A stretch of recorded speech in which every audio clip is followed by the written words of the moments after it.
দের নাই উৎপীড়নে ঈমান বৃদ্ধি ভয় তো তাদের নাই। আম্মার ইয়াসির সুমাইয়ার কথা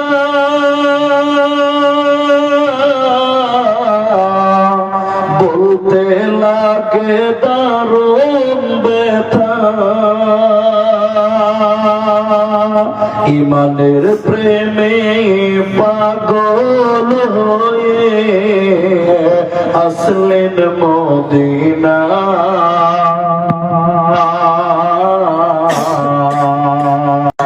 উৎপীড়নে ঈমান বৃদ্ধি ভয় তো তাদের নাই। উৎপীড়নে ঈমান বৃদ্ধি ভয় তো তাদের নাই। উপস্থিত চলমান সভার যোগ্যতম সভাপতি, স্টেজে ওলামায়ে কেরাম, অতিথিবৃন্দ, আমার সামনে বসে থাকা দিনদার ইমানদার মুমিন ভাই সকল, দোয়ার কান্টারি মুরব্বী সমাজ, স্নেহের কচিকাচা, পর্দার অন্তরালে বসে থাকা মুমিনা সলেহা মা ও বোনেরা, প্রাণ প্রিয় চেঙ্গা বেথুয়া নদিয়াবাসী, প্রশংসা সেই মহান মনিবের দরবারে যিনি আমাদেরকে এক মহিলা মাদ্রাসা কেন্দ্রিক আয়োজিত মাহফিলে বসিয়ে কোরআন এবং হাদিসের কথা বলার, আপনাদের শ্রবণ করার যিনি তৌফিক ইনায়াত করেছেন, সেই মহান মনিবের দরবারে শুকরিয়া জ্ঞাপন করি। আমরা সকলেই একবার মহাব্বতে বলি আলহামদুলিল্লাহ। দরুদ ও সালাম বর্ষিত হোক সরকারে কায়নাত তাজদারে মাদানী নবী কুল শিরোমণি ইমামুল আম্বিয়া, নবী মক্কি, নবী মাদানী, নবী আহমদ, নবী মুহাম্মদুর রাসূলুল্লাহ, বলুন সাল্লাল্লাহু আলাইহি ওয়াসাল্লাম। মোহতারাম ভাইও, আজিজো, নওজওয়ান সাথিও, আমি কোরআনুল কারীম 30 পারা সূরা বালাদ থেকে দুটি আয়াতের টুকরো তেলাওয়াত করেছি। আমি কোরআনুল কারীম 30 পারা সূরা ইখলাস সম্পূর্ণটি তেলাওয়াত করেছি। হাদিসে নববী থেকে একটি মাত্র হাদিসের টুকরো পাঠ করেছি। উল্লেখিত আয়াত এবং হাদিসকে কেন্দ্রবিন্দুর মধ্যে রেখে আপনাদের সামনে একটি বিষয়ের উপরেই কিছু কথা বলবো, যদি আল্লাহ তৌফিক দেন তো। আলাইহি তাওয়াক্কালতু ওয়া ইলাইহি উনীব। মুহতারাম ভাই ও দোস্ত, আমি আপনাদের সামনে যে বিষয়টি নিয়ে আলোচনা করব সেটা 2 মিনিট পরে বলছি। তার আগে জরুরি দুটি কথা আপনাদের সঙ্গে বলবো, কারণ এই অত্র এলাকায় আমি এসেছি যদিও, কিন্তু খুব বেশি আসা হয়নি। আপনারা আমার কাছে প্রায় নতুন, বা আমিও আপনাদের কাছে নতুন। আমি আপনাদেরকে অনুরোধ করব, আমি কিচ্ছু জিজ্ঞাসা করলেই আপনারা মুখ খুলে উত্তর দেবেন। বলুন একবার ইনশাআল্লাহ। কারণ আপনারা যদি কথা বলেন তাহলে আপনাদের বুঝতে সুবিধা হবে, আর আমাকেও বোঝাতে সুবিধা হবে। তাই কখনো আপনি বলবেন, কখনো আমি বলবো ইনশাআল্লাহুল আজিজ। আমি আপনাদের সামনে শুধুমাত্র অনলি কিয়ামতের দিন কেউ কারো কোনো উপকার করবে না বা আসবে না, এই হেডলাইনের উপরেই কিছু কথা রাখবো ইনশাআল্লাহ। কোরআনের 4 ভাগের 3 ভাগ আল্লাহ শুধু পরকাল কেন্দ্রিক নাজিল করেছেন, বলুন সুবহানাল্লাহ। 4 ভাগের 3 ভাগ শুধু পরকাল আখিরাত সম্পর্কে আল্লাহ বলেছেন, আর 1 ভাগ আল্লাহ দুনিয়া বলেছেন, ইহকাল বলেছেন, এই জগতের কথা বলেছেন। তাহলে পরকাল সম্পর্কে বলতে গেলে ঘন্টার ঘন্টা, রাত্রির রাত্রি পার হয়ে যাবে, পরকাল শেষ হবে না। আমি শুধুমাত্র কিয়ামতের দিন আপনার সঙ্গী হবে কারা, আপনার উপকারে আসবেন কারা, বা কিয়ামতের দিন কেউ কারো কোনো উপকারে আসবে, বলেন আসবে না, এর উপরে কিছু বলবো ইনশাআল্লাহ।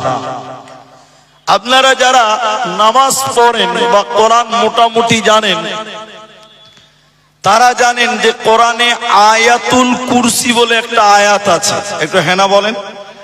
আছে। দলিল সূরা বাকারা সূরা নাম্বার 2 আয়াত নাম্বার 255। আল্লাহ মাঝখানে বলেছেন মানজাল্লাযী ইয়াশফাউ, এরকম একটা শব্দ আল্লাহ বলেছেন। অর্থ কি?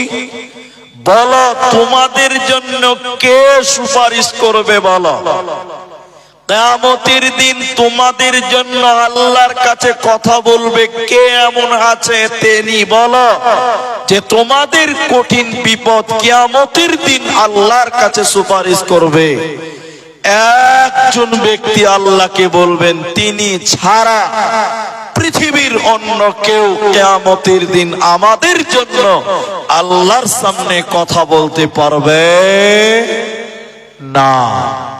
ওই একজন ব্যক্তিকে ওটা খানিক পরে বলবো, একটু থামেন।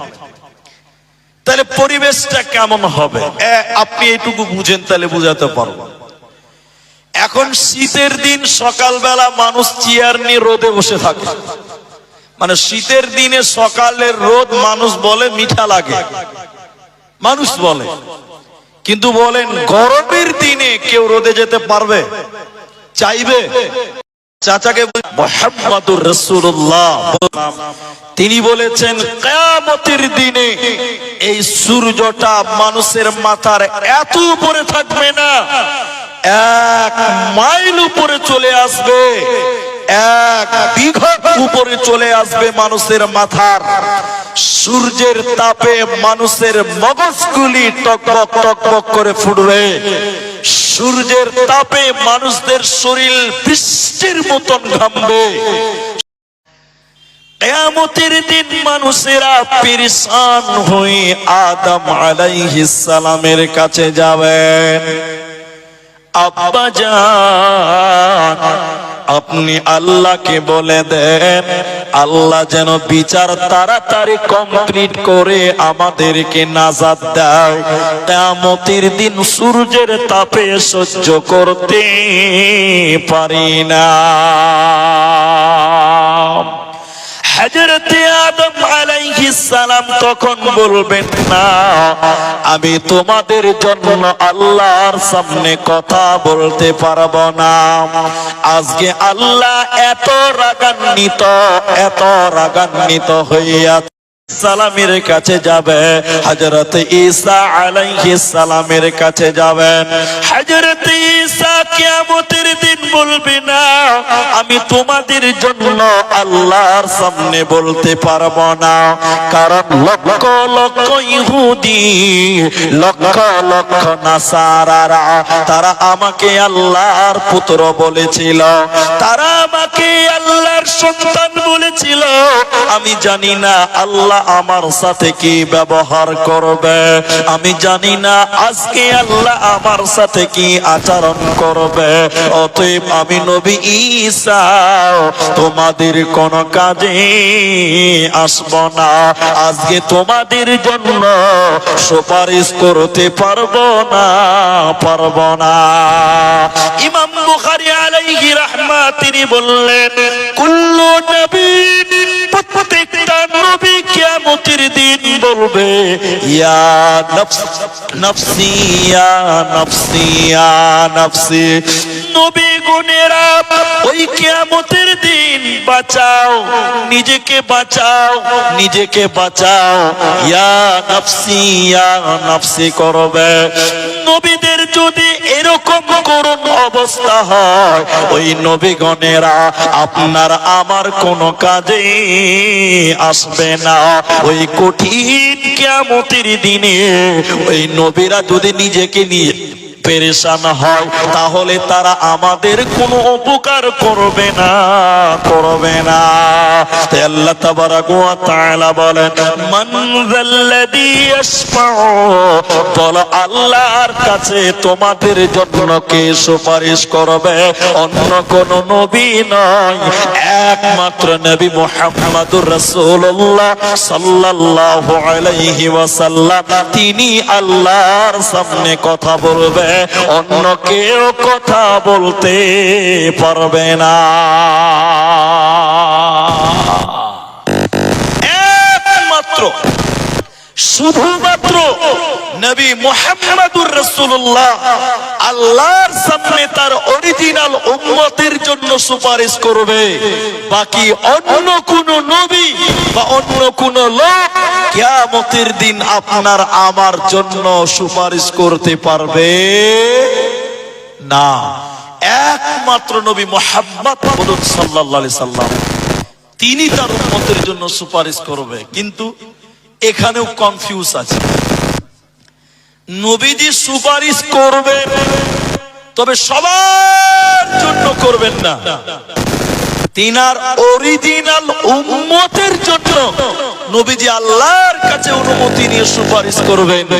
এখন আমরা এখানে যত মানুষ এখানে জমা আছেন, আপনি নিজের ইমানের দিকে তাকিয়ে বলেন, আমরা যেরকম নবীকে মানি তাতে আমাদের জন্য নবী সুপারিশ করবে?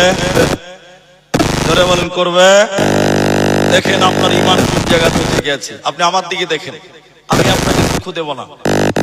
আল্লাহর নবী বলেছেন আমাদেরকে, হে পুরুষ, তোমরা তোমাদের দাড়িকে বড় করো, গোপকে ছোট করো, মোচকে ছোট করো। এখন আপনি সত্য করে আপনার একটু হেনা বলেন, এখনকার মুসলমানের দাড়ির খবর নাই, 3 ইঞ্চি লম্বা লম্বা মোচ। ঠিক বুঝছি না? জোরে বলেন। তাহলে নবী যা বলেছেন তার উল্টাটা করতে আমরা বেশি ভালোবাসি। একটু হেনা বলেন। আমি আরো প্রমাণ করছি, আমি পা তুলি না, এটা বিয়াদবি। আমার বাপের বয়সের লোক সামনে আছে, আমি বুঝার জন্য পা তুলছি। এবার আমাদের নবী বলেছেন, পুরুষেরা, মরদেরা, বেটা ছেলে, তোমাদের পায়জামা, প্যান্ট, লুঙ্গি, জামা তোমাদের টাকনুর উপরে থাকবে। আর আমাদের বেটিদের, মায়েদের, খালাদের, বোনেদেরকে বলেছেন, তোমাদের পায়জামা, চুড়িদার, তোমাদের সয়া, তোমাদের বোরখা, তোমাদের কাপড়, পায়জামা টাকনুর নিচে থাকবে। তাহলে মেয়েদেরকে বলেছেন নিচে, আর ছেলেদেরকে বলেছেন উপরে। এখন যত মানুষ আছেন একটু উত্তর দেন, এখনকার মুসলমান বেটা ছেলেরা জিন্সের প্যান্ট পরে, টাকনুর নিচে পড়ে না উপরে পড়ে? নিচে পড়ে, নিচে পড়ে। ঝাড় দিয়ে চলে দিয়েছে, ইন্টারন্যাশনাল ঝাড়ু। আমার নবী বলেছেন পুরুষেরা উপরে। এখন মেয়েরা দেখেন উপরে পড়ছে, পড়ছে কি পড়ছে না? এরা কথা বলে না, পড়ে না? এ বাংলাতেও একটা পোশাক বের হয়েছে, তার নাম মেয়েদের প্লাজু। চেনেন আপনারা? প্লাজু পরে এইখান থেকে, বেটা ছেলেরা লুঙ্গি যেখান থেকে পরে, প্লাজু তার চাইতে উপর থেকে পরে। ঠিক বললাম না? জোরে বলেন। এই যে মেয়েদের উপর আর ছেলেদের নিচে পুরোটাই উল্টা হয়ে গেছে। তাহলে আমার নবী যা বলেছেন আমরা উম্মত হিসেবে তার উল্টাটা যদি করি, নবী আমাদের জন্য সুপারিশ করবে? জোরে বলেন, করবে না। যারা রসুলের অরিজিনাল উম্মত, প্রিয় উম্মত, রসুলের সুন্নাতকে লালন করে, পালন করে, বাস্তবায়ন করে, রসুলের মতাদর্শকে মেনে চলে, ওই লোকের জন্য কিয়ামতের দিন স্বয়ং বিশ্ব নবী আল্লাহর কাছে সাজদা দিয়ে আল্লাহর কাছে কাঁদবে উম্মতের জন্য। বলুন সুবহানাল্লাহ। বন্ধুরে আমার, শুধু তাই নয়, এখন যদি মনে করেন আপনার মা, আপনার বাবা, আপনার মা আপনাকে এত ভালোবাসে, আপনার বাবা আমাকে এত আপনাকে এত ভালোবাসে, তারা কিয়ামতের দিন সাথী হবে না? না, ওই বাবা মা আপনার কিয়ামতের দিন কোনো কাজে আসবে না। একটু পরে আমি বিস্তারিত বলবো। আল্লাহ বলেন সূরা আবাসা 30 পারার 80 নম্বর সূরায় আল্লাহ 34, 35, 36 নম্বর আয়াত আল্লাহ কোরআনে বললেন না, ওই কিয়ামতের দিনে তোমার মা, তোমার বাবা, তোমার ভাই তোমার কাজে আসবেন। আল্লাহ বলেন ইয়াউমা ইয়াফিরুল মারউ মিন আখিহি, ওই কিয়ামতের দিনে আপনার ভাই আপনাকে দেখে দৌড়ে দৌড়ে দৌড়ে দৌড়ে পালিয়ে যাবে। ওই কিয়ামতের দিনে নিজের আপন মায়ের পেটের ভাই, সেই ভাই আপনার কাছে আসবে না, ভাই আপনাকে দেখে পালিয়ে যাবে। ও উম্মিহি ওয়া আবি, আর মা বাপের কাছ থেকে পালিয়ে যাবে। হে আমার ভাই, আপনার বিবিকে কত ভালোবাসেন, কত মহব্বত করেন, বিবিকে সুখে রাখার জন্য দিল্লি, বোম্বাই, ইসরায়েল, গুজরাট বিভিন্ন জায়গায় পড়ে থাকেন পরিবারকে সুখে রাখার জন্য, স্ত্রী সন্তানদেরকে আদরে রাখার জন্য। আল্লাহ বলেন ওই বিবি কিয়ামতের দিন আপনার কাছ থেকে চলে যাবে। আপনার স্ত্রী কিয়ামতের দিনে আপনার সাথী হবে না। শুধু তাই নয়, আপনার বোন আপনার কাছ থেকে সরে যাবে। ওই কিয়ামতের দিন ভাই ভাইয়ের কাজে আসবে না, বাবা মায়ের জন্য কোনো কাজে আসবে না, ভাই বোনেদের কোনো কাজে আসবে না। ওই কিয়ামতের দিনে ঈমান আর আমাল, ঈমান আর আমাল, ঈমান আর আমাল ছাড়া পৃথিবীর কেউ আপনার কোনো কাজে আসবে না। ওই দিনটাকে বলা হয় কিয়ামত।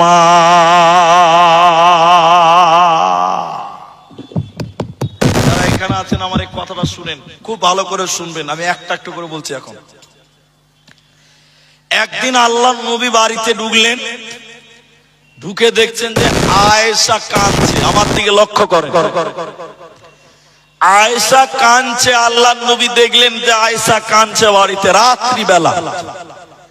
নবীজি বললেন, আয়েশা, আয়েশা তুমি কাঁদছো কেন? নবী এই কথাটা একবার বলেনি, বারবার বলছে, আরে আয়েশা, আয়েশা তুমি কাঁদছো কেন? কে তোমাকে কি বলেছে বলো? কে তোমাকে বকলো বলো? আয়েশা তুমি কাঁদছো কেন? তুমি বলো, তুমি বলো। এই কথা বলছেন, আমার দিকে দেখেন। আর রসুল নিজের জামা দিয়ে, কাপড় দিয়ে আয়েশার চোখের পানি মুছছেন আর বারবার জিজ্ঞাসা করছেন। এখন যারা আছেন আপনারা বলেন, এই নবী তার স্ত্রীকে বারবার জিজ্ঞাসা করছেন আর চোখের পানি মুছছেন, তাহলে কি বোঝা যায়? নবী তার স্ত্রীকে ভালোবাসে, কম না বেশি? বলেন বেশি। দেখি আপনাকে দেখাই এবার। আপনি বাড়িতে ঢুকলেন, বাড়িতে ঢুকে দেখছেন যে আপনার স্ত্রী কাঁদছে, তখন আপনি কি বলেন? কাঁদছি কেন রে? বাড়িতে হ্যাঁ হ্যাঁ হ্যাঁ ভালো লাগে না। আপনি যদি আপনার স্ত্রীকে এইভাবে বলেন, তা আপনার স্ত্রী মনে মনে কি ভাবে? এই মানুষ না জানোয়ার রে, কোন রহম কহম কিচ্ছু নাই। ভাববে কি ভাববে না? বলে ভাববে। আপনার স্ত্রী বাড়িতে কাঁদছে আর আপনি বাড়িতে যে দেমাগ দেখাচ্ছেন, বাড়িতে সবসময় কান্নাকাটি লেগে, বাপের বাড়ি চলে যা, তো আপনার স্ত্রী নির্ভীক ভাবে ভাববে যে এই মানুষের বাচ্চা নয়, ই অমানুষের বাচ্চা, কোনোদিন আপনাকে ভালোবাসবে না। ঠিক বলছি না? যেটা বলে আল্লাহর নবীর স্ত্রী কাঁদছেন, নবী বারবার কারণ জানতে চাইলেন, আয়েশা তুমি কাঁদছো কেন? কেন কাঁদছো? নবী নিজের জামা দিয়ে চোখের পানি মুছলেন। তাহলে আয়েশা ভাববেন যে আমার স্বামী নবী মুহাম্মদ আমাকে অনেক ভালোবাসে। ভাববে কি ভাববে না ভাই? অবশ্যই ভাববে। এদিকে দেখেন, ভালো করে বুঝেন। তো আয়েশা কাঁদছে কেন এটা বলে দিচ্ছি। ও কাঁদছে আল্লাহর ভয়ে। একটু মহব্বতে বলেন কার ভয়? সবাই আল্লাহ জুড়ে বলুন কার ভয়? আল্লাহর ভয়। তো নবীজির স্ত্রী দেখছে যে বাহ, নবী আমাকে অনেক ভালোবাসে, তো তাহলে এটা পরীক্ষা নেওয়া যাক। পরীক্ষা কি পরীক্ষা? আয়েশা বলেন ইয়া রাসূলুল্লাহ, নবী গো, দুনিয়াতে আমি কেঁদেছি, আপনি বারবার জিজ্ঞাসা করছেন আয়েশা তুমি কাঁদছো কেন, আয়েশা তুমি কাঁদছো কেন? নবী আপনি বারবার জিজ্ঞাসা করলেন, চোখের পানি মুছলেন। নবী গো, কিয়ামতের দিনে আমি আয়েশা রাদিয়াল্লাহু তাআলা আনহা এইভাবে বসে বসে যদি কিয়ামতের দিন কান্না করি, সেদিন আপনি নবী কি এসে আমাকে বলবেন আয়েশা রে কাঁদছো কেন? নবীজি বললেন আয়েশা, এই আমার বিবি আয়েশা তুমি শুনে নাও, কিয়ামতের দিনে নবী নবী বলে কান্না করে যদি তোমরা মারা যাও, নবী নবী করে স্বামী বলে চিৎকার করে যদি কান্না করো, আমি বিশ্ব নবী সেদিন একবারও বলবো না আয়েশা তুমি কাঁদছো কেন। বলুন সুবহানাল্লাহ। তাহলে নবী বলে কানলেও হবে না। দুনিয়াতে প্রেম ভালোবাসা আছে, কিন্তু চোখ দুটো বন্ধ হয়ে গেলে আয়েশা কিয়ামতের দিন আমি নবী বিশেষ করে তোমার কোনো উপকার করব না। আমার উম্মতির মধ্যে যদি তুমি ভালো হয়ে থাকো, আল্লাহর কাছে উম্মতিদের জন্য কাঁদবো, কিন্তু বিবি হিসাবে স্ত্রী হিসাবে আমি তোমাদের কোনো কাজে আসব না। এটার নাম কিয়ামত। অতএব এই কিয়ামতের দিনে কেউ কারো পরিচয় দিয়ে বাঁচতে পারে না। স্বামী তার স্ত্রীর পরিচয়ে বাঁচে না, স্ত্রী তার স্বামীর পরিচয়ে বাঁচবে না। চোখ দুটো বন্ধ হয়ে গেলে আত্মীয়র বন্ধন ছিন্ন হয়ে যাবে, আপনাকে আর কেউ মনে রাখবে না। কি ভাবলেন যে আপনার স্ত্রী আপনাকে এত ভালোবাসে বা আপনার স্বামী আপনাকে এত ভালোবাসে, কিয়ামতের দিন মরে গেলে তারা আর আপনাকে মনে রাখে না। এখন আপনি সত্য বাস্তব কথায় ফিরেন, আমার বাস্তব বিশ্বাস করেন আপনি। এখন ছেলে মেয়েরা বাপকে মাটি দিচ্ছে, এদিকে দেখেন মাটি দিয়ে এরকম হাত ঝেড়ে নিল, বাস কাজ শেষ, আর বাপের কথা মনে রাখে না। ঠিক বললাম না? নাই বলেন। বাপের কবরের কাছে মাঝে মধ্যে দোয়া করো, ক্ষমা চাও, বাপের জন্য দোয়া করো। আল্লাহ রাসূল বললেন আওয়ালাদুন সলিহুন ইয়াদউ লাহু, নেক সন্তান যদি মা বাপের জন্য দোয়া করে তো আল্লাহ এই দোয়া কবুল করে। হতভাগা সন্তান বাপকে মাটি দিয়ে করে হাত ঝেড়ে নিল, মনে করলো বাপের ডিউটি শেষ, আর কোনো ডিউটি নাই। মাঝে মধ্যে দোয়া করা দরকার। জোরে বলেন আছে না নাই? সবাই বলেন আছে না নাই? আছে, ভুলে গেছি। শুধু তাই নয়, আপনার পরিবারে যাদের জন্য আপনি এত পেরেশান, আপনি একটু আমার দিকে লক্ষ্য করেন, আপনি বুঝতে পারবেন। এখন সমাজে অনেক মানুষ 50 বছর বয়স নামাজই পড়ে না। এরকম লোক নাই আপনার দিকে? হাজার হাজার আছে। 50 বছর বয়স নামাজই পড়ে না। আমরা মুলবিরা বলছি, এদিকে দেখেন, এই এই এই নামাজ পড়িস না কেন, নামাজ পড়ো না কেন? বলছে মুলি সাহেব সময় পাই না। এরকম লোক আছে না নাই বলেন? কি উত্তর বলছে? সময় পাই না। আচ্ছা ভাই, কিয়ামতের দিন এই লোকটাকে আল্লাহকে বলতে পারবে যে আল্লাহ আমার সময় ছিল না? একটা লোক বলেন দিকে, আমি বলবো সময় ছিল না আমার? তোমার চামড়া তুলে দিবে তখন ফেরেশতারা, দেখেলা ওখানে। দুনিয়াতে বলছে মুলি সাহেব সময় পাই না। আচ্ছা ভালো, সময় পাও না, বেশ ঠিক আছে, আমাকে উত্তর দাও, সময় পাও না কেন? সময়টা পাও না কেন? বলি সাহেব আমি অমুক কাজ করি, আমি ড্রাইভার, আমি গাড়ি চালাই, আমি সময় পাই না। আচ্ছা ঠিক আছে, তুমি সময় পাও না, তুমি সময় পাও না, তুমি দুনিয়াতে এত পেরেশান কেন, এত কাজের পেছনে ছুটলে কেন? তুমি এত ব্যস্ত হলে কেন? এত পরেশান কেন? উত্তর দিচ্ছে বলি সাহেব, এত কামাই করছি বেটিটার যেন ভালো একটা ঘরে বিয়ে হয়, আমার ছেলে যেন ভালো একটা স্কুলে পড়াশোনা করে ভালো মানুষ হয়, এর জন্য বাবা মা রাত দিন পেরেশান, আল্লাহকে টাইম দিতে পারে না ছেলে মেয়েকে মানুষ করার জন্য। আমি ঠিক বললাম না? বলেন। কিন্তু এই ছেলে মেয়েরা, এই যে ছেলে মেয়ে পরিবার বলেন, সবাই বলেন, মরার পর এরা আপনার কাজে আসবে তো? বলেন, কিয়ামতের দিন উপকার করবে তো? আল্লাহ কোরআনে বলছেন, সূরা মুনাফিকুন 9 নম্বর আয়াত, আল্লাহ বলেন, লা তুলহিকুম আমওয়ালুকুম ওয়ালা আওলাদুকুম আন যিকরিল্লাহ। হে নদিয়ার মুসলমান, আল্লাহ বলেন, লা তুলহিকুম আমওয়ালুকুম, তোমাদের মাল, তোমাদের দৌলত, তোমাদের ব্যবসা, তোমাদের টাকা পয়সা, ওয়ালা আওলাদুকুম, তোমাদের আওলাদ, তোমাদের ছেলে মেয়ে, বহু বেটি নাতি পোতা, তোমাদেরকে যেন আল্লাহর জিকির থেকে ভুলিয়ে না দেয়, আল্লাহর ইবাদত থেকে গাফিল না করে দেয়। আজ দুনিয়াতে ছেলে মেয়ের ভবিষ্যতের কথা ভেবেছিলেন আপনি, তাই আল্লাহকে সময় দিলেন না, আল্লাহর জিকির করলেন না, ইবাদত করলেন না। চোখ দুটো বন্ধ হয়ে গেলে আপনার পরিবার, আপনার ছেলে মেয়েরা কিয়ামতের দিনে আপনার কোনো কাজে আসবে না। অতএব ছেলে মেয়েদের জন্য সময় বরাদ্দ হলো। হতভাগা মুসলমান, আল্লাহর জন্য সময় পেলি না, আল্লাহকে তো সময় দিলে না, কিয়ামতের দিন বাঁচা যাবে না, পারবে না, পারবে না। কি করলি তুই ভাবে এসে, মায়া জালে গেলি ফেসে, আজরাইল এসে ধরবে কোসে, কে বাঁচাবে তোর প্রাণ? ওরে মুসলমান, তোরা হারাস না ঈমান, ওরে মুসলমান, তোরা হারাস না ঈমান।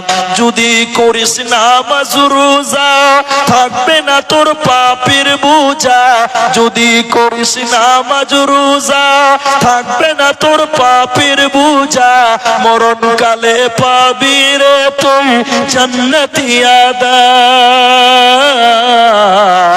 ওরে মুসলমান, তোরা হারাস না ঈমান, ওরে মুসলমান, তোরা হারাস না ঈমান। অতএব হতভাগা মুসলমান, ছেলে মেয়েদের জন্য তুমি আখিরাতকে ভুলে যেও না। এখন এটা উপন্যাস বলছি আপনাকে, উপন্যাস।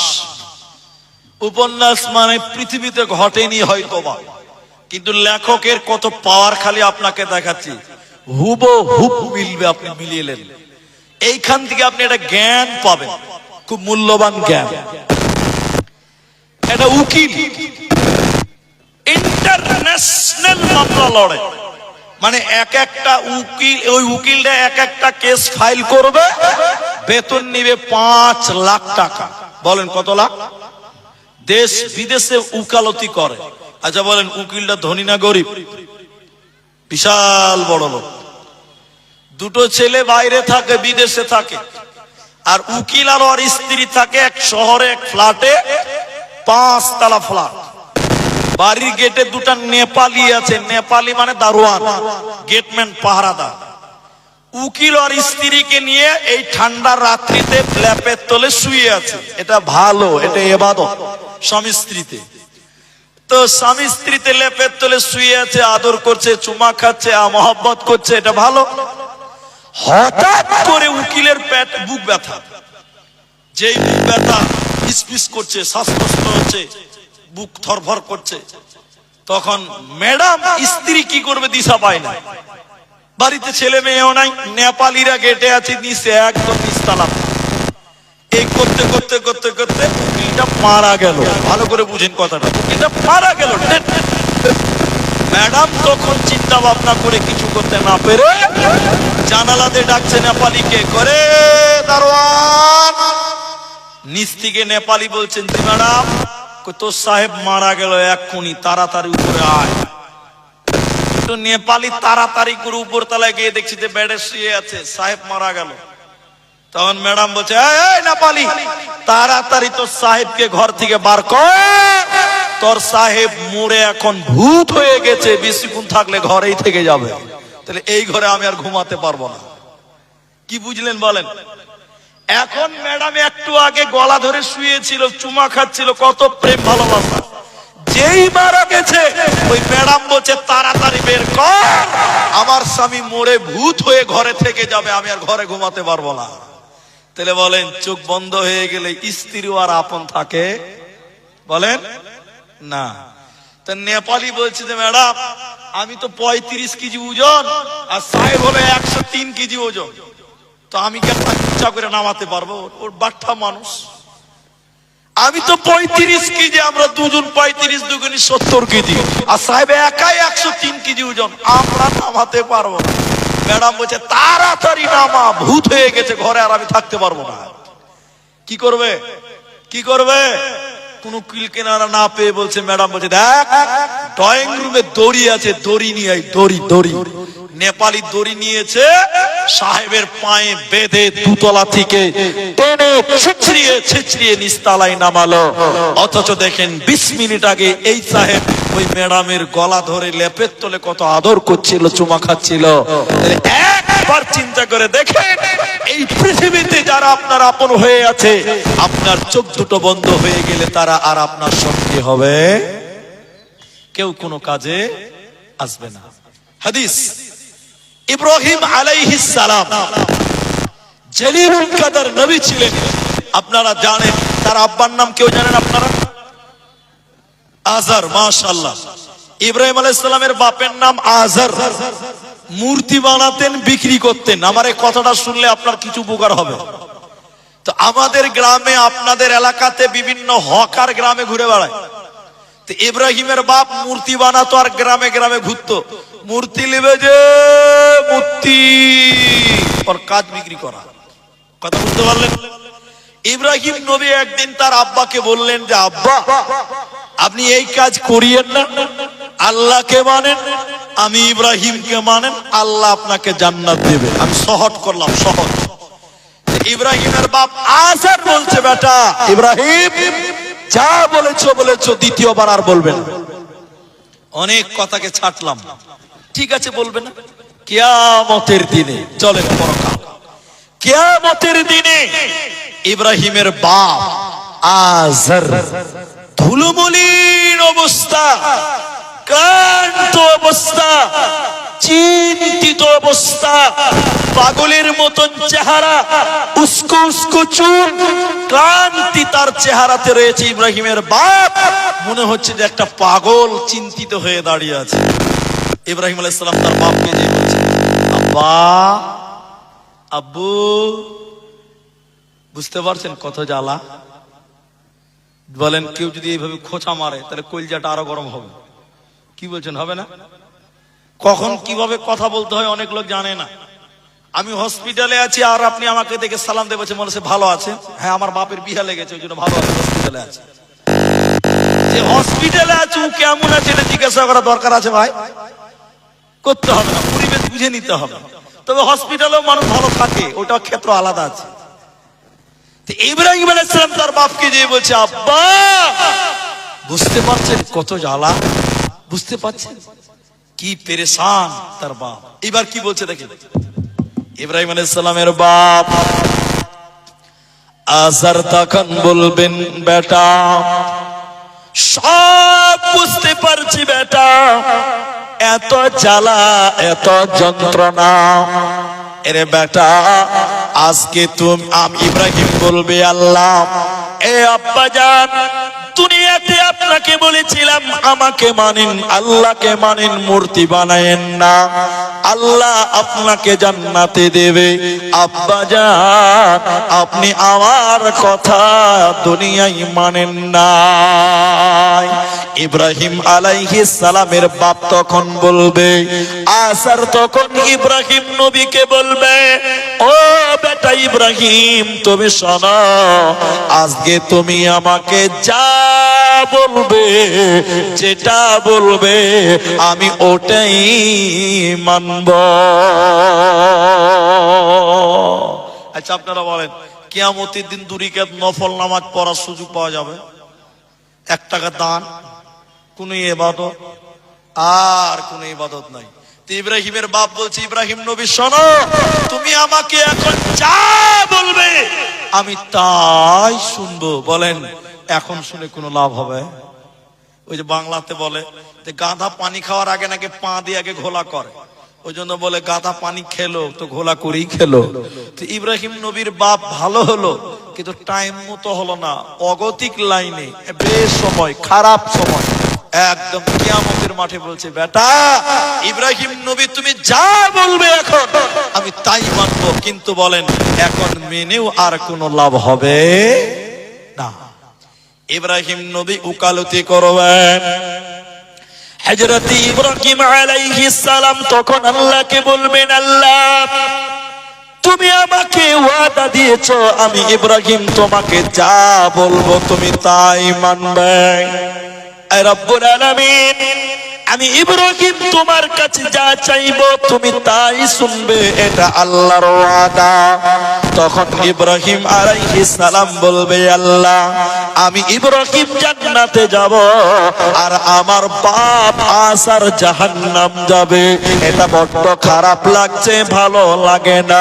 আল্লাহ তুমি আমার আব্বাকে জান্নাতে দাও। বলেন সবাই বলেন, ইব্রাহিম আলাইহিস সালামের কথা আল্লাহ শুনবে? বলেন শুনবে? এই কোটে আপিল আজকে গ্রহণ হবে না।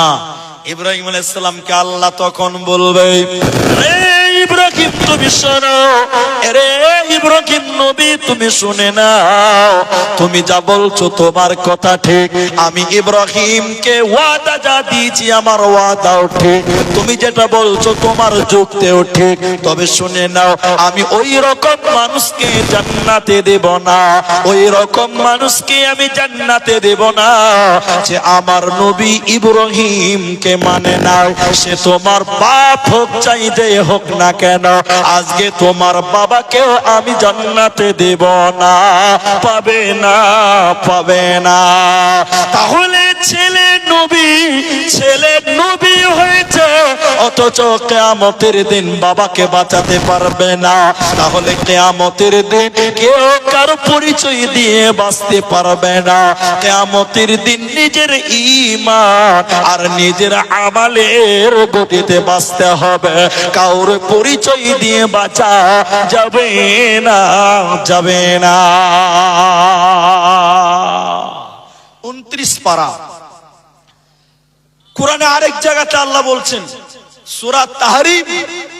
সূরা তাহরিমের ভিতরে আল্লাহ তাআলা বলেন, হে পৃথিবীর লোক, ও মায়েরা, হে নারীকো, তোমরা মনে করতে পারো তোমাদের অনেকের স্বামী মাওলানা, তোমাদের অনেকের স্বামী আল্লাহওয়ালা, তোমাদের অনেকের স্বামী পরেজগার, দিনদার, মাস্টার, হাজি, গাজী, তোমরা মনে করতে পারো আমাদের স্বামীর ইবাদত দিয়ে কিয়ামতের দিন বাঁচবো, স্বামীর পরিচয় গ্রহণ হবে আল্লাহর কাছে, স্বামীর পরিচয় দিয়ে আমি বেঁচে যাব।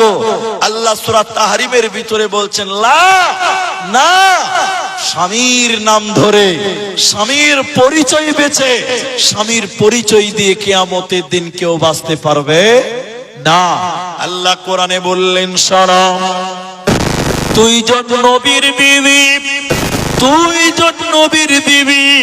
কিয়ামতের দিন আল্লাহ তাদেরকে জাহান্নাম দেবে।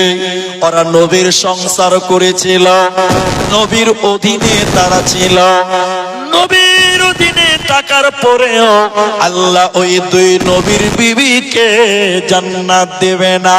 কোরআনে ওই দুইজন নবীর নাম আল্লাহ স্পষ্ট করে বললেন। হযরতে ইমরাআত নূহ, হযরতে নূহ আলাইহিস সালাম, কিয়ামতের দিন তার বিবি জাহান্নাম চলে যাবে। হযরতে নূহ তার বিবিকে জাহান্নাম থেকে বাঁচাতে পারবে না। কেন? অবাধ্য স্ত্রী, স্বামীর কথা মানে নাই, নবীর কথা মানেনি, নবীর আদেশ মানেনি, এর কারণে স্ত্রীকে জাহান্নাম যেতে হবে। হে আমার মা, নবীর স্ত্রীকে যদি নূহ আলাইহিস সালামের স্ত্রীকে জাহান্নাম যেতে হয়, আপনাদের মতন মায়েরা যদি স্বামীর অবাধ্যতায় কাটায়, আল্লাহর বিধান না মানে, স্বামী যতই ভালো হোক না কেন, স্বামীর পরিচয় দিয়ে কিয়ামতের দিন আপনিও বাঁচতে পারবেন না। শুধু তাই নয়, ইমরাআত লূতিন, হযরতে লূত আলাইহিস সালাম, ইনি একজন নবী, ইনার বিবিও কিয়ামতের দিন আল্লাহ জাহান্নাম দেবে। হযরতে লূত বলবেন, আল্লাহ এটা আমার আহাল, এটা আমার বিবি, এটা আমার অর্ধাঙ্গিনী। আল্লাহ বলবেন, না, যার আমল নাই, যে তার স্বামীকে মানে না, যে আমার নবীকে মানেনি, ওকে তার স্বামীর পরিচয় দিয়ে জান্নাত দিতে পারি না।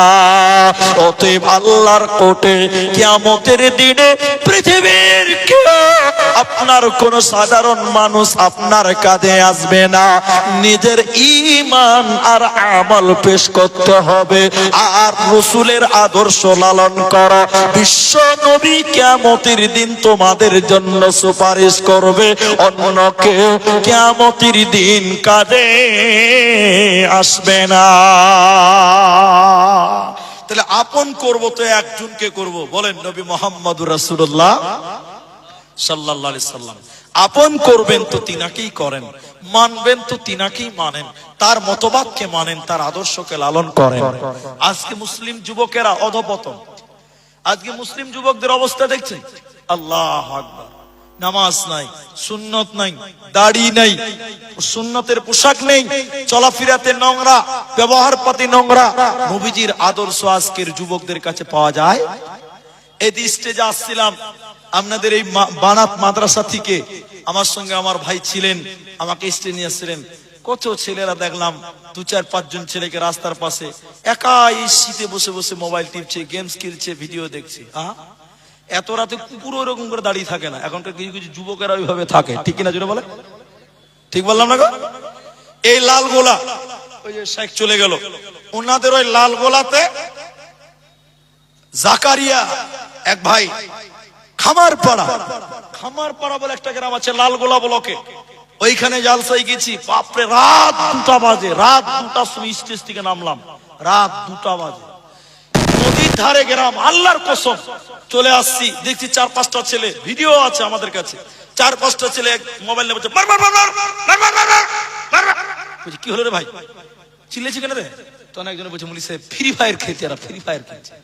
ছি ছি ছি ছি, রাত 2টা, বলে এরা যুবক শেষ একদম। না আল্লাহর নাম, না রসুলের নাম, আল্লাহর আইন, না রসুলের সুন্নাত, কোনোটাই ছেলেদের কাছে পাওয়া যায় না। জঘন্য। তওবা করো, আল্লাহর নবীকে বন্ধু হিসেবে গ্রহণ করো।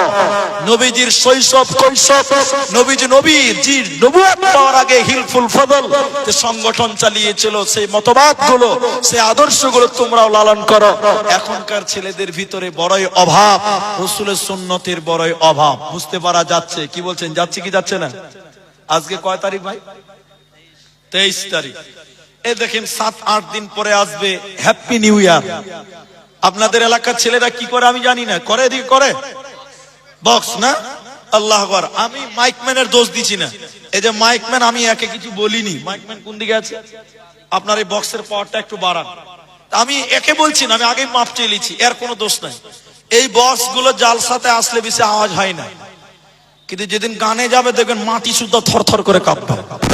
ঠিক বুঝি না? জোরে বলে, হ্যাঁ না বলে না গো?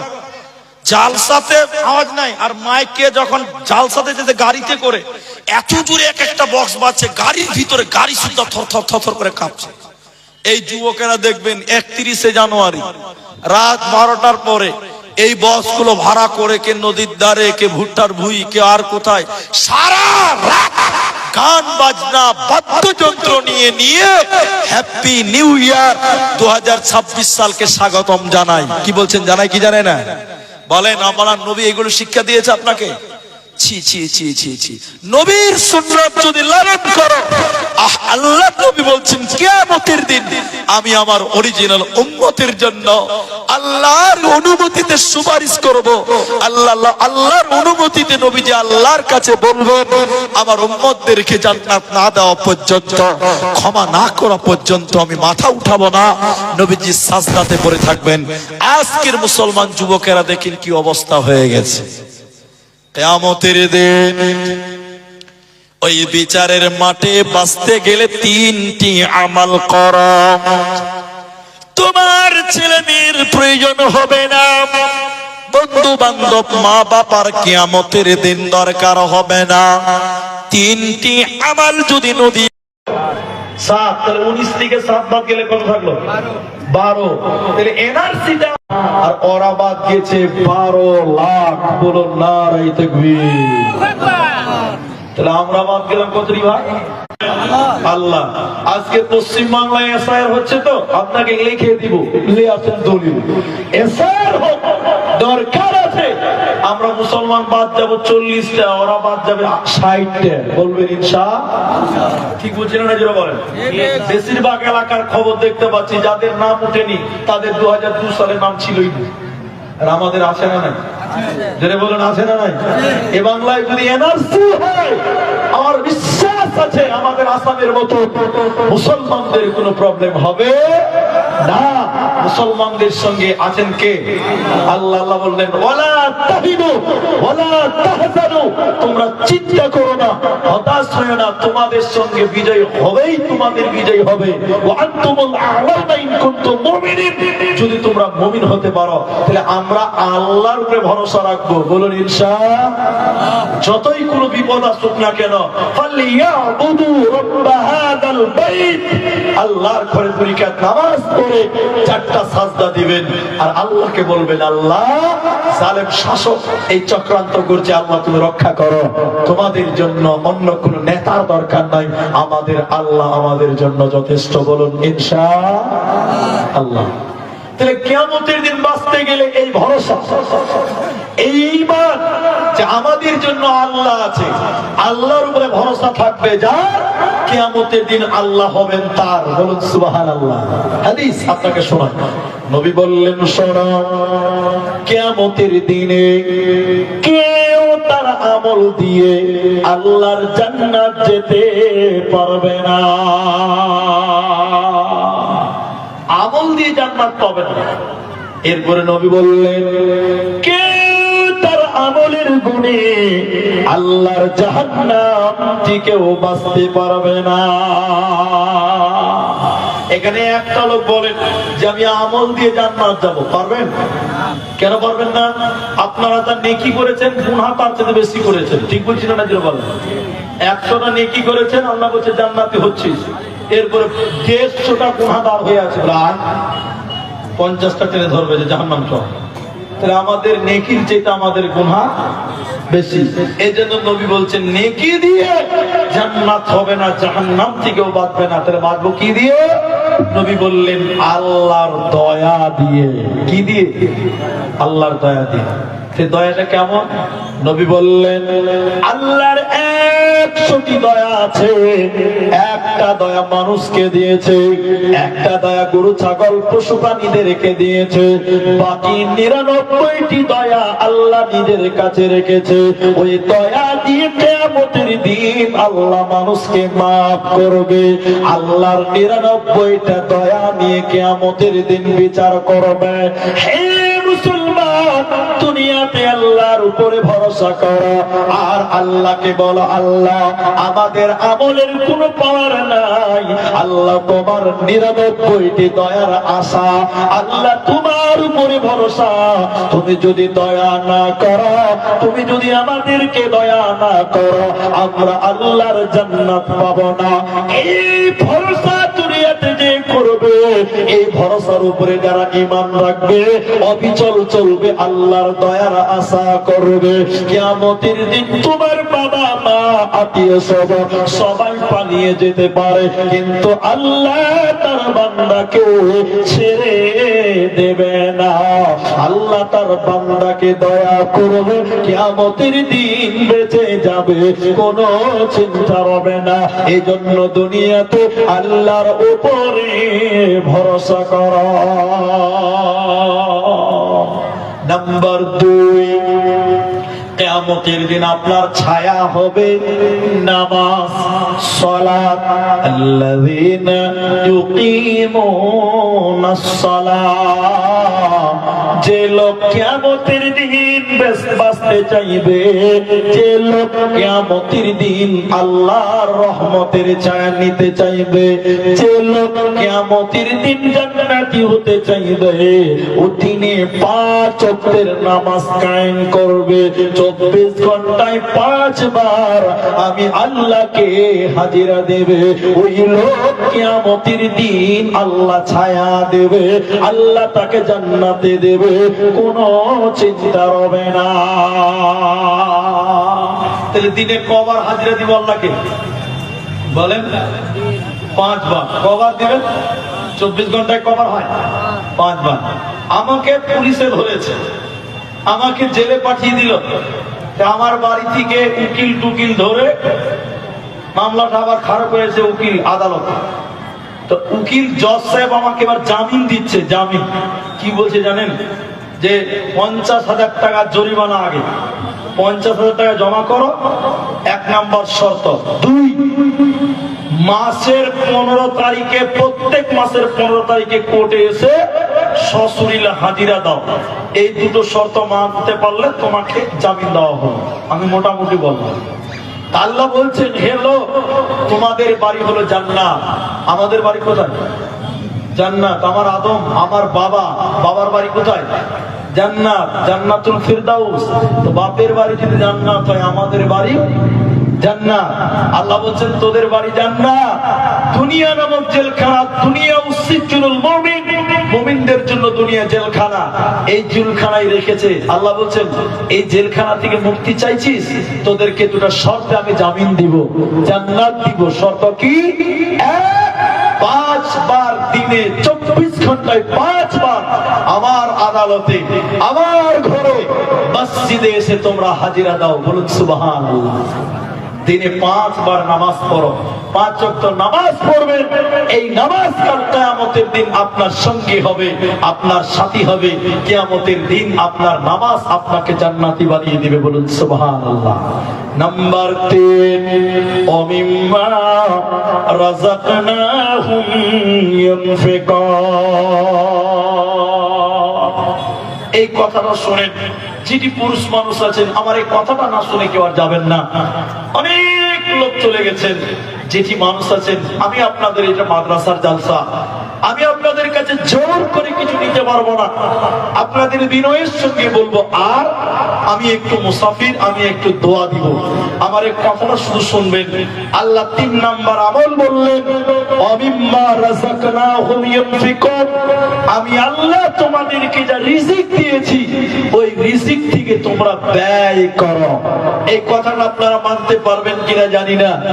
আপনি বলেন, 2টা বাড়ি করেছেন, 3 বিঘা জায়গা করেছেন, আপনি মরে গেলে ওই বাড়িটা ভাগ হবে, ওই 3 বিঘা জায়গাটা ভাগ হয়ে যাবে। আপনার দোকানের মাল সামান ছেলে মেয়েরা ভাগ করবে, করবেই করবে না? করবে।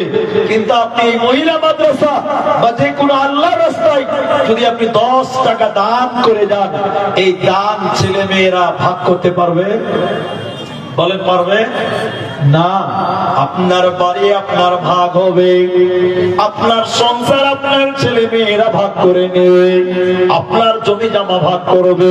কিন্তু তুমি যদি আল্লাহর রাস্তায় রাস্তায় মাল দাও, এই মাল ছেলে মেয়েরা দান করে গেলে কেউ ওটা ভাগ করে বন্টন করতে পারে না। তাহলে তুমি যেটা দান করলে এটা কিয়ামতের দিন আল্লাহ তোমাকে দেবে। তুমি যেটা দান করলে এটা ছেলে মেয়েরা কেউ পায় না, ওটা তোমার কাছে জমা থাকবে, আল্লাহ কিয়ামতের দিন আমলনামা হিসাবে দেবে। এই জন্য আল্লাহ বলছে, মুমিনেরা আমি আল্লাহর রাস্তায় তোমাদের মাল দিতে হবে। একটা যুদ্ধের কথা খালি বলবো, এটা মাদ্রাসার জালসা। আমার ভাই যারা আমার সঙ্গে যোগাযোগ করেছিলেন, আপনারা জানেন আমি কালকে এসেছি বেলডাঙাতে, কালকে এসেছি রাত 1টার সময় বেলডাঙাতে এসেছি, ওখানেই ছিলাম। ওখান থেকে সন্ধ্যার সময় আপনার গ্রামে এসেছি। অনেক দূরের লোক, আমি আপনাদের জন্য একটু দোয়া করব। এইটুকু খালি কথা শুনেন, আল্লাহর নবীর দ্বীন ইসলামের জন্য, ইমানের জন্য, আল্লাহর কোরআনকে বাঁচাবার জন্য বিভিন্ন সময় যুদ্ধের মোকাবেলা হয়েছে, যুদ্ধ করতে গেছে, যুদ্ধে জয় হয়েছে, মানে কোরআনের জয় হয়েছে।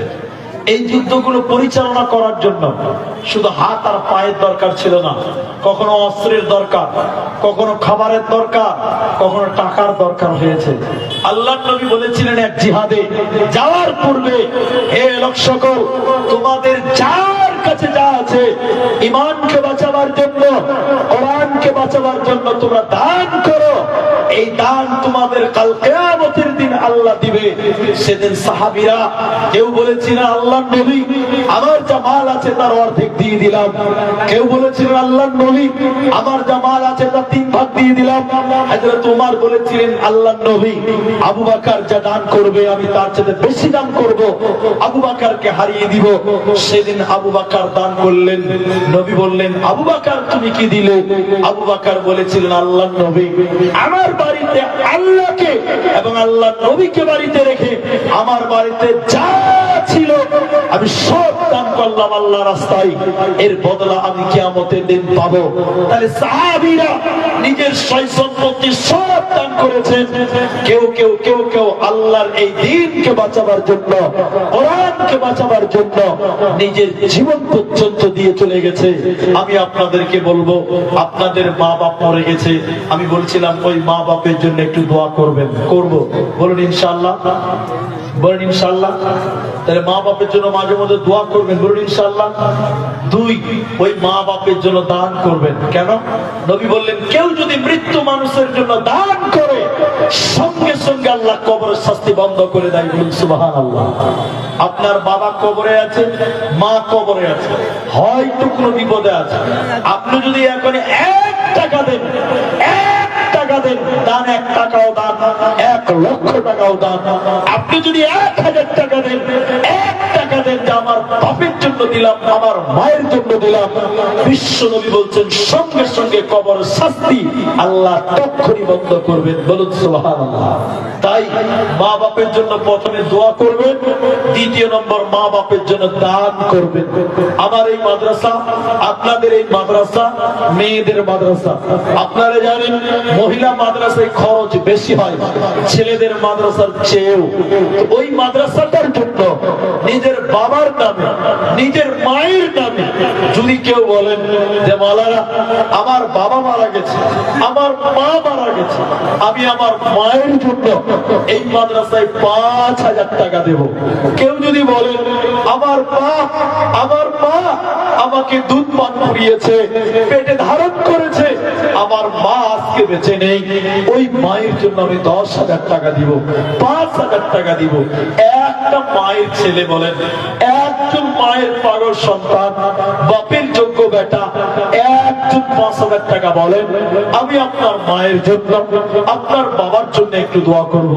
একজন মানুষ 5,000 টাকা দিবেন, এই মাঠে এমন কেউ আছেন ভাই? একজন দিবেন, একজন 5,000 টাকা দেবেন। আল্লাহ আপনার মায়ের জীবনের গুনাহ মাফ করবেন, আল্লাহ আপনার মায়ের কবরটাকে জান্নাত জান্নাত বানাবেন, আল্লাহ আপনার বাবার জীবনের গুনাহ মার্জনা করবেন।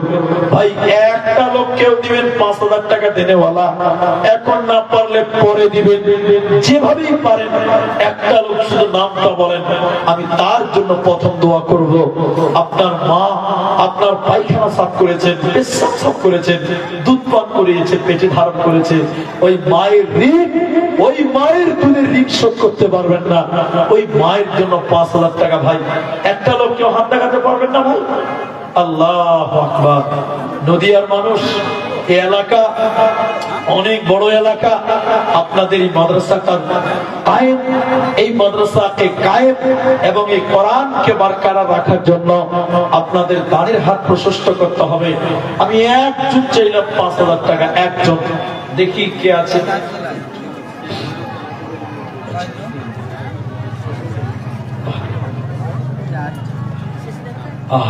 আব্দুর রহিম মন্ডল, এই জালসার একজন কর্ণধার। আল্লাহ, ছেলেটা মারা গেছে অ্যাক্সিডেন্টে। আব্দুর রহিম দেখেন 5,000 টাকা দিয়েছে, 10,000 টাকা, 10,000 টাকা নগদ দিয়েছে। আমি একটু দোয়া করি, আল্লাহ ওই ছেলেকে তুমি শহীদের মর্যাদা দিও, বলুন আমিন। একটু আমিন বলেন। আল্লাহ ওই ছেলেটাকে কাল কিয়ামতের দিনে বাপের সঙ্গে মোলাকাত করে জান্নাতে একসঙ্গে থাকার ব্যবস্থা করিও, বলুন আমিন। আল্লাহ ওই ছেলেটার জীবনে ঘটে যাওয়া ছোটখাটো পাপ, ছোট বড় পাপ, আল্লাহ গফফার নামের ওসিলায় তুমি মাফ করো, বলুন আমিন। আল্লাহ ওই ছেলে, আল্লাহ জানি না কি হালাতে কিভাবে আছে, আল্লাহ ওই ছেলেটার কবরটাকে নূরে মানওয়ার করো, বলুন আল্লাহুম্মা আমিন। আল্লাহুম্মা গফির লাহু ওয়ারহামহু, আরেকবার বলুন আল্লাহুম্মা আমিন, আল্লাহুম্মা আমিন। আল্লাহ তোমার বান্দা তার ছেলের জন্য দোয়া চেয়েছে, হে রব্বে করিম বাপের মনের আশা পূর্ণ করো, ছেলের কবরটাকে তুমি জান্নাতের বাগান বানাও, আরেকবার বলুন আল্লাহুম্মা আমিন। আল্লাহুম্মা সাল্লি আলাইহি, আল্লাহুম্মা বারিক আলাইহি। তাহলে একজন 10,000 টাকা দিলেন, আমি 5,000 টাকাও একজন চেয়েছি। ভাই নিজের মা বাপের জন্য দেবেন, একটা লোক কেউ পারবেন না গো, একজন দিবেন, একটা লোক। মা বোনেরা অনেক আপনারা আছেন, আর মেয়েরাই বেশি থাকে, আমি মা বোনদের জন্য দোয়া করব। এখানে আছে দাদা, কই নজরুল শেখ মেম্বার, এই যে আপনাদের নদিয়াতে স্টেজ বানাতে পারেন, এই সামনে এগুলো দিতে হয় না, জালসা আদায়ের জালসা লোক আসবে সভা করে, সামনে এটা দিতে হয় না। আমি কতবারও এসেছিলাম, কোথাও কোথাও বলে গেছি। নজরুল ইসলাম স্টেজ করবেন, এর সামনে ঢালটা করবেন, তাহলে লোকজন এসে বক্তার সঙ্গে মুসাফাটা করবে, আর মুসাফা করলে একটা আন্তরিকতা বাড়ে।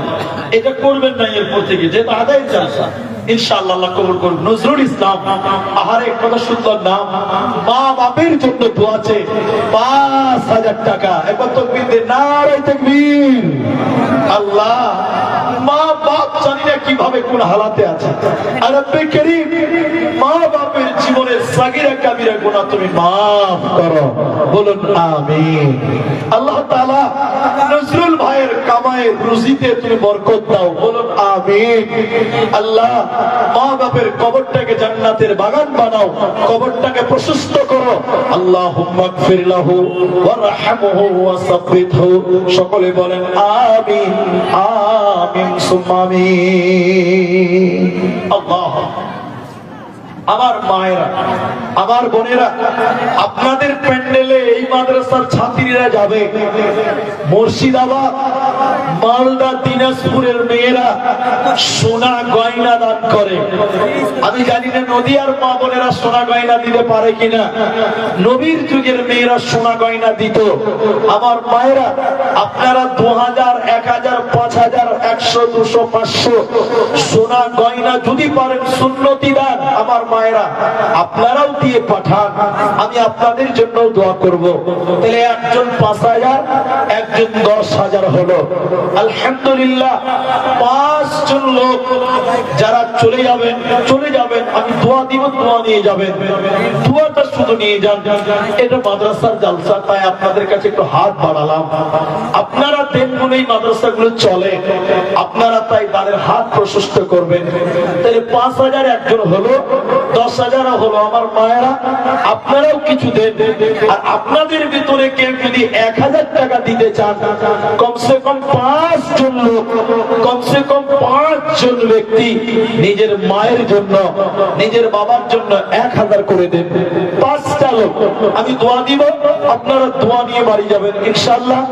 11টা বেজে গেল, দেখতে দেখতে রাত 11টা হয়ে গেল। আমার ভাইরা যারাই দেবেন, একজন পারেন, দুজন পারেন, কমসে কম নিজের মায়ের জন্য 1,000 টাকা দেন, যে আমি আমার মাকে দিলাম। মায়ের ঋণ শোধ করতে পারবেন না, ওই মায়ের জন্য 1,000 টাকা যদি কেউ পারেন আপনারা দেবেন ইনশাআল্লাহ। আল্লাহ আপনাদের ভালো রাখবেন। কিয়ন আহিলা তুমি কলয়াহিলা, কিয়ন আহিলা তুমি কলয়াহিলা,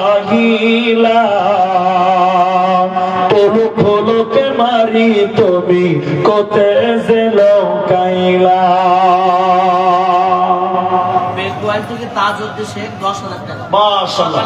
বেকোয়েল থেকে তাজউদ্দিন, তিনি ডাক্তার নামে পরিচিত তাজউদ্দিন ভাই, তিনি 10,000 টাকা বেকোয়েল বাড়ি। এখন তো বিদ্যে নারাই তাকবীর, আল্লাহুম্মা আমিন। বেকোয়েল হতে দেখো তাজউদ্দিন ছিল, তোমার রাগেতে দেখো 10,000 দিল। 10,000 করে দেখো 2 জনার দান কবুল করিয়া নাও তুমি রহমান। আর একজন দেখো 5,000 দিল, এই দান আল্লাহ তুমি করো গো কবুল। আমি আব্দুর রহমান আল্লাহ দোয়া দিব কত, বিনিময় দিও প্রভু তোমার মনের মতো। জাযাকাল্লাহ, হাইয়াকাল্লাহ, বারাকাল্লাহ, আমিন আমিন আমিন। একলা জীবন একলা মরণ, একলা চলতে কিসের ভয়, এই দুনিয়ার মানুষ গলি কেউ তো কারণ নয় গো, এই দুনিয়ার মানুষ গলি কেউ তো কারণ নয়। স্বার্থ ছাড়া কেউ চলে না, মনের ব্যথা কেউ বোঝে না, অন্যের দুঃখ দেখে আবার করে দুঃখীর অভিনয়, এই দুনিয়ার মানুষ গুলি কেউ তো কারণ নয় গো, এই দুনিয়ার মানুষ গুলি কেউ তো কারণ নয়। একলা জীবন একলা মরণ, একলা থাকতে কিসের ভয়, এই দুনিয়ার মানুষ গুলি কেউ তো কারণ নয়। আর কেউ দেবেন ভাই? আমি দোয়া করবো আমার মায়েরা, আপনাদের কাছ থেকে একটা দানও আমি হাতে পাইনি এখন অব্দি। আমার মায়েরা, আপনাদের প্যান্ডেলে যে সকল ছাত্রীরা আছে আপনাদের সামর্থ্য অনুপাতে দেন, কারণ কিছু মানুষ এখনো এখানে আছে যাদের জন্য দোয়া হবে, তিনারা চলে যাবেন, দোয়ার অপেক্ষায় আছেন। আমি মৌখিক ভাবে একটু দোয়া করব। আল্লাহু আকবার। আমার বাপজি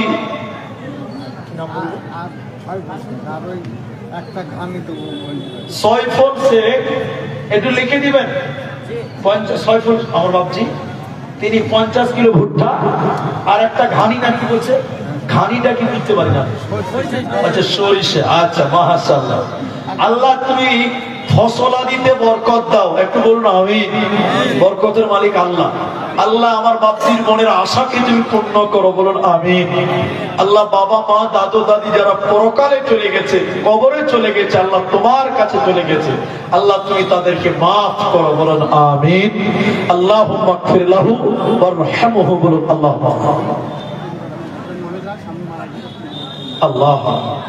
একজন মা, তার স্বামী মারা গেছে, 3,000 টাকা, আল্লাহুম্মা গফির লাহু ওয়ারহামহু।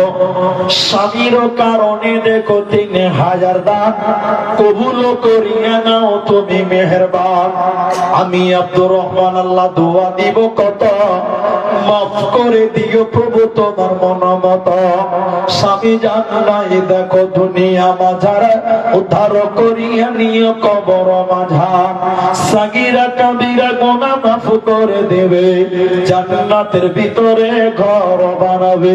আল্লাহুম্মা সাল্লি আলাইহি আল্লাহুম্মা বারিক আলাইহি আমিন আমিন আমিন। আপনাদের এলাকায় শিক্ষক আব্দুল হামিদ মাওলানা আমার মা মারা গেছে, আব্বা জীবিত, বাবা মায়ের আব্বা মারা গেছে, আব্দুল হামিদ এই মাদ্রাসার শিক্ষক, মা মারা গেছে। মা মারা গেছে, আব্বা জীবিত আছে। আল্লাহ দুজনের জন্যই তিনি দোয়া চাইলেন 1000 টাকা। এ রব্বে করিম 2000 টাকা।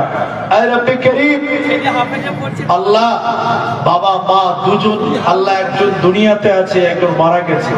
আল্লাহ তোমার কাছে চলে গেছে, আল্লাহ তুমি তাকে ভালো রাখো।